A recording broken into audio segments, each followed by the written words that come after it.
Oi pessoal, tudo bem? Eu sou a Caroline e o vídeo de hoje nós vamos falar um pouquinho sobre mecanismos de consenso na Central Bank Digital Currency, especialmente falando sobre o real digital ou novo chamado de DREX.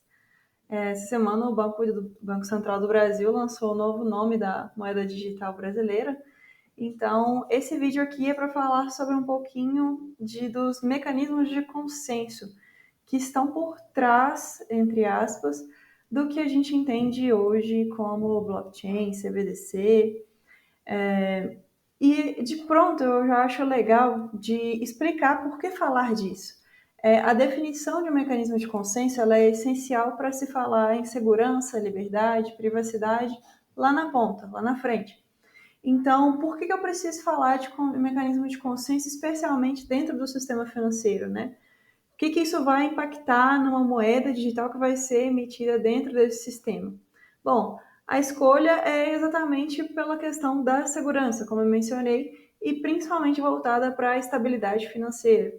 Então, quando a gente fala em CBDC e mecanismos de consenso, a primeira coisa é avaliar a questão dos riscos que envolve essa escolha do mecanismo, porque a depender do risco que se toma, alguns impactos na proteção ao consumidor, na integridade do mercado, na integridade financeira e também na estabilidade financeira vão ser refletidos, quase como imediatamente, vamos dizer assim.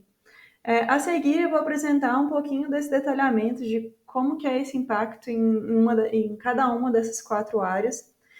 Posteriormente, eu vou falar sobre os mecanismos, desmiuçar as características, como que eles funcionam. E no terceiro momento, vamos juntar esses dois assuntos com a CBDC. Quais os impactos da escolha de um mecanismo de consenso nela? E, afinal, algumas críticas pessoais aí, fruto da minha pesquisa no mestrado. Espero que vocês gostem e é isso.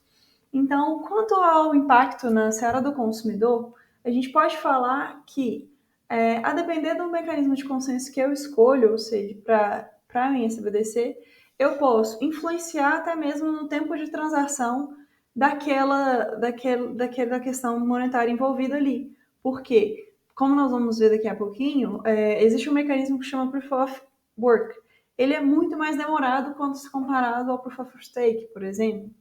Então, a depender do tempo de transação que eu levo para ter, eu posso escolher ou não uma CBDC, por exemplo. Eu posso desestimular o mercado consumidor a usá-la se ela demorar muito. Porque, ainda mais com o Pix, que a gente tem hoje em dia, que a transação leva milissegundos para ser feita, o tempo de transação também é importante. Além disso, existem mecanismos de consenso que são muito caros e consomem muita energia computacional. Nós vamos entrar daqui a pouquinho mais no detalhe sobre isso, mas a depender do mecanismo que eu escolho, eu posso estar influenciando também o dinheiro que vai ser investido naquele projeto, os recursos que vão afetar diretamente o consumidor também, porque podem envolver taxas de transação. Nessa semana também foi divulgada em alguns sites de notícia sobre essa questão da CBDC brasileira envolver taxas de transação. Isso ainda é só boato, o Banco Central, até o momento que esse vídeo foi feito, ainda não divulgou nada a respeito, mas a questão do investimento e alto custo de transação também influencia no bolso do consumidor. Além disso, nem todo mundo sabe o que é DLT, o que é blockchain. A gente conhece mais ou menos ali o Bitcoin, sabe de como, entre aspas, funciona, mas essa questão da assimetria informacional, técnica, ela também influencia no risco para o consumidor.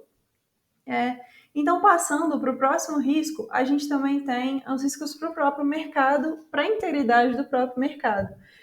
A depender do mecanismo de consenso que se escolhe, eu posso estar, entre aspas, abrindo mão de certos protocolos de segurança para até mesmo permitindo transações fraudulentas, como, por exemplo, no Proof of Work, muito se fala em o ataque dos 51%, que significa que quando um único validador ou nó da rede possui mais da metade de poder, entre aspas, para manipular aquela rede, ele pode manipular ela para o mal.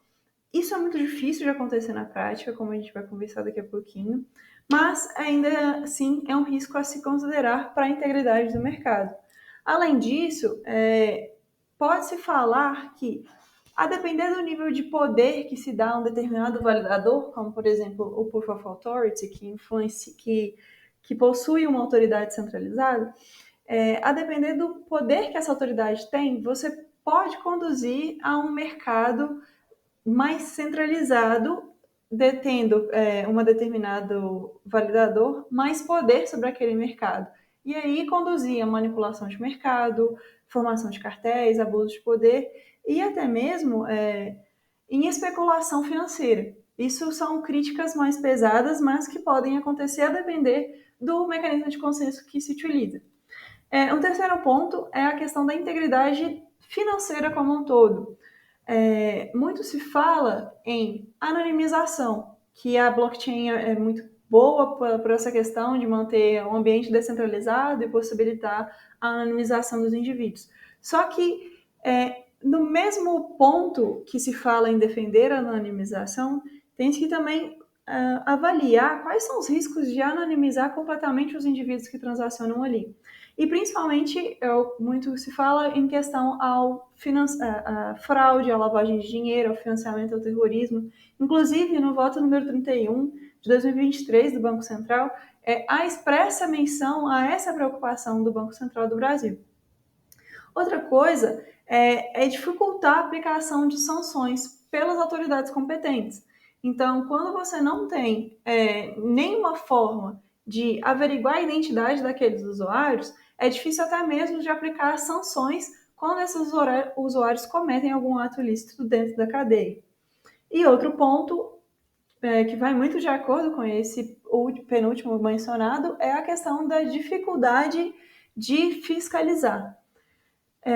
Então, a depender do tipo de mecanismo de consenso que se escolhe, esse risco também é necessário mencionar. E por último, um outro risco que a gente aponta aqui é a questão da estabilidade financeira. Pequenas entidades, elas podem dominar o mercado quando há acesso autorizado, o que a gente chama de barreiras de entrada. Por exemplo, nos testes do Real Digital, foi feita uma escolha a partir de critérios objetivos, obviamente, que a gente está falando aqui de um Estado democrático de direito. Foram feitos critérios para selecionar participantes para os testes. De certa forma, isso foi até apontado nos relatórios, né? Muitas fintechs e influenciadores menores acabaram não conseguindo participar. Mas, outro ponto positivo foi que outros se aliaram aos grandes bancos para poder participar dos testes. Então, também tem essa questão. E outro ponto de se discutir, dependendo do mecanismo de consenso que se escolhe, quão dependente o mercado vai ser de uma CBDC. Por exemplo, se a gente chegar no nível tecnológico e financeiro de toda moeda digital, toda moeda brasileira for digital, a que ponto a gente pode confiar em uma autoridade, por exemplo, no Proof of Work? Aí a gente brinca com aquela frase, né? Too big to fail. Será que esses bancos grandes hoje, eles são tão grandes assim que não podem falhar? E o nosso mercado, a estabilidade financeira brasileira, pode depender disso, de uma única autoridade ou de algum grupo de autoridades para falar se uma transação é verdadeira ou não? E outra coisa via de consequência, se gerar uma adoção generalizada a um mercado dependente de uma única moeda digital. Então, quando você pensa em adoção 100% dessa moeda, esse também é um risco a se avaliar nessa questão da dependência financeira. Há um único ativo, por exemplo, chegar ao ponto de não ter mais real físico. Feito essas críticas, todo esse debate assim, sobre os riscos, nós vamos passar agora para a delimitação de cada um desses mecanismos. Então, para começar, o Proof of Work, como o nome já diz, da tradução literal do inglês, prova de trabalho. Esse mecanismo, ele ficou muito famoso com o Bitcoin, porque o Bitcoin funciona como prova de trabalho. Mas essa tecnologia ela já era usada desde 1993, com testes para ataques e esgotamento de protocolos de conexão. Então ele era mais voltado para isso, nem se falava em juntar esse tipo de tecnologia com questões financeiras, questões de mercado, mas em si, tão somente quanto a parte técnica, de testes técnicos de esgotamento de conexão de rede. E aí, o que o Satoshi Nakamoto, entre aspas, né? Porque a gente não sabe se é bem essa pessoa, esse autor do Bitcoin, o que ele fez? Ele pegou essa base tecnológica, o Proof of Work, como um mecanismo de validação de transações financeiras, cujo objetivo principal do Satoshi naquela época, e até hoje também, né? É que as pessoas que desejam transacionar não precisam se conhecer ou confiar uma nas outras para realmente realizar aquela transação. Então, no blockchain, o mecanismo de Proof of Work ele funciona como uma tentativa feita pelos próprios mineradores. Aqui a gente vai chamar os usuários que validam as transações de mineradores. Eles competem entre si para adivinhar um número aleatório que a gente chama de hash. Essa competição é chamada de hash rate, ou corrida pelo hash, vamos dizer assim. E por meio de força bruta, isto é, com computadores com alto poder computacional, eles forçam a descoberta do hash por meio de soluções de desafios criptografados. Então, você tem uma mensagem que é criptografada e ela precisa ser descriptografada na máquina, por meio de força bruta. Então, a competição ela consiste em acertar esse tipo de quebra-cabeça. E quem consegue primeiro, por questões, né? Um determinado minerador ele tem mais poder computacional e acerta esse hash primeiro. É ele quem vai receber a recompensa, que aqui a gente fala em Bitcoin, em criptomoeda. Esse número do hash ele é um número concatenado com os blocos. E ele é executado por meio desse algoritmo. Então, assim que o minerador encontra o código hash, aquele bloco vai fazer parte daquela cadeia.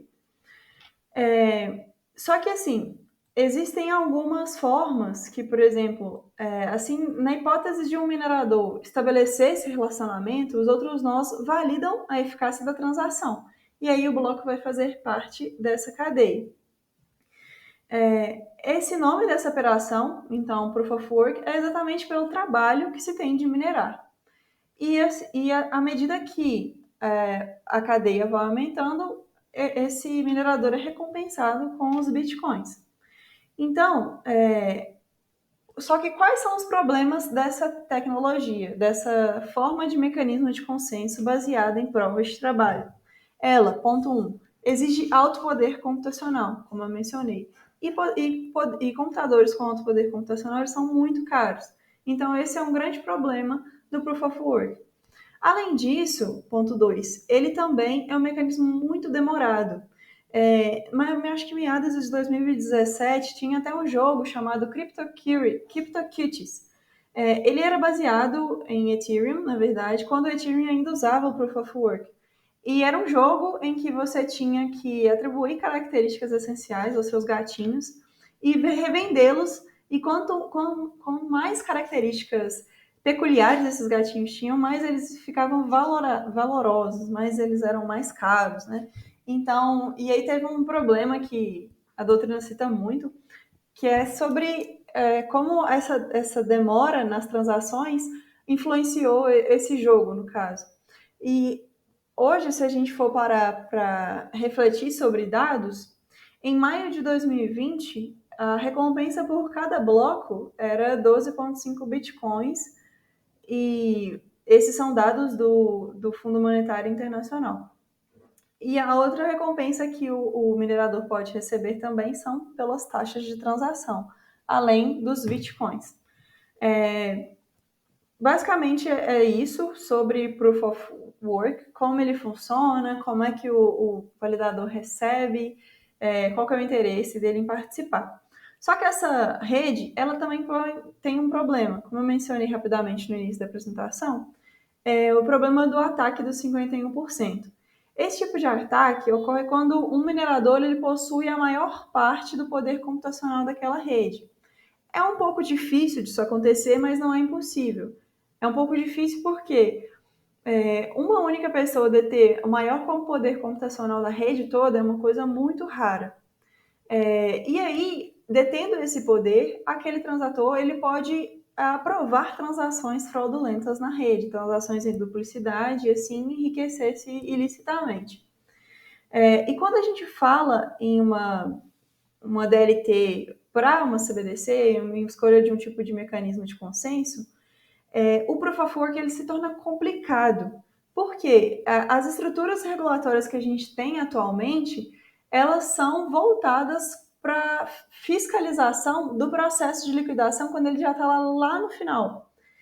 E nem sempre todos os nós da rede em uma blockchain baseada em Proof of Work são conhecidos. Então, esse eu acredito que na minha visão, assim, e também citando como fonte o relatório do Fundo Monetário Internacional de 2022, essa é a maior dificuldade em se pensar em mecanismo de consenso Proof of Work para CBDC. Bom, passando para o nosso segundo mecanismo de validação, a gente tem o Proof of Stake. Ele é um pouquinho mais recente, ele é de 2011, quando se começou a falar sobre ele. E no Proof of Stake, ele não é necessário tanta energia computacional. Essa mudança de chave também aconteceu por conta das pessoas normais, como eu, você, terem acesso a computadores domésticos. Então, com o advento dos micronotebooks, com os desktops, computadores de mesa dentro da sua residência, isso acabou sendo mais facilitado. Então, as pessoas normais poderiam, não minerar, né, mas poderiam participar de uma transação envolvendo criptomoedas de uma forma mais facilitada. Então, eu não preciso mais de tanta energia computacional. E como que funciona o Proof of Stake? Existe uma série de pessoas usuários dentro daquela cadeia. E aí eu vou selecionar aleatoriamente entre aqueles que detêm maior quantidade de moedas, eu vou selecionar um validador que vai me falar se aquela transação pode ser aprovada ou não. Então, esse validador ele é escolhido a partir da quantidade de criptoativos que ele possui. Então, quanto mais criptoativos, maior é a probabilidade de você ser escolhido como validador. E a recompensa para esse validador é feita em custos associados à transação.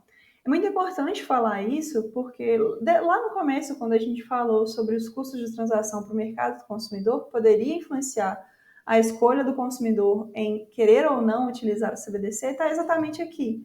No Proof of Stake, existem custos de transações embutidos.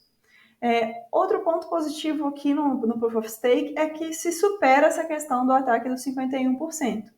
Mas, em compensação, você ainda tem a possibilidade de um único nó na rede ter cada vez mais poder aquisitivo. Ou seja, eu tenho uma determinada quantidade X de moedas. À medida que eu vou sendo selecionada, eu ganho mais taxas de transação. E eu vou ficando tão, entre aspas, rica, ou detendo tanto poder aquisitivo dentro daquela transação que eu vou sendo escolhida, nessa questão da aleatoriedade, né? Vou sendo escolhida cada vez mais para participar, para ser validadora. E isso vai aumentando as minhas chances de ser, e o que me conduz a ter cada vez mais poder naquela cadeia. Esse é um grande problema do Proof of Stake. Outro ponto é que ele tende a criar grupos de indivíduos ou entidades cada vez mais ricas. E isso acaba segregando também a possibilidade de pessoas, entre aspas, normais ou com poder aquisitivo razoável, classe média, média baixa, a terem acesso à rede. Então, quando a gente fala em escolha desse tipo de mecanismo para a CBDC, também não é apontado como muito legal para o sistema financeiro nacional. Porque uma das preocupações também do Banco Central, uma das vontades da agenda BC hashtag, é que consumidores, no geral, façam parte dessa melhoria.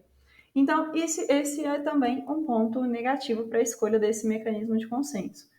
E caminhando aqui para nosso terceiro mecanismo de consenso, está o Proof of Authority.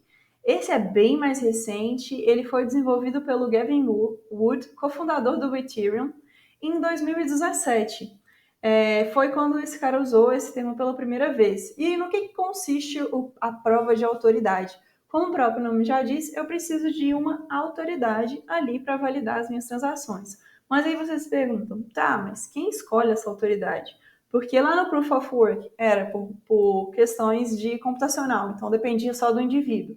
No Proof of Stake, dependia só do indivíduo também em ter poder de moeda.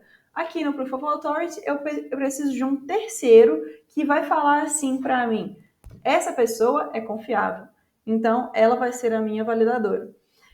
E isso claramente se vê no que o Banco Central fez nesse ano com os participantes dos testes do Real Digital, né? Ali eu tinha uma base para eu filtrar, uma base até mesmo, por exemplo, se determinado banco, instituição financeira, instituição de pagamento está regular com as autoridades fiscais, por exemplo, não tem dívidas tributárias, ou se tem, elas estão sendo parceladas. Esse é um requisito que foi usado para eu falar que essa autoridade ela é confiável. Então, aqui no Proof of Authority, isso é legal mencionar que ele foi desenvolvido especialmente para blockchains privadas.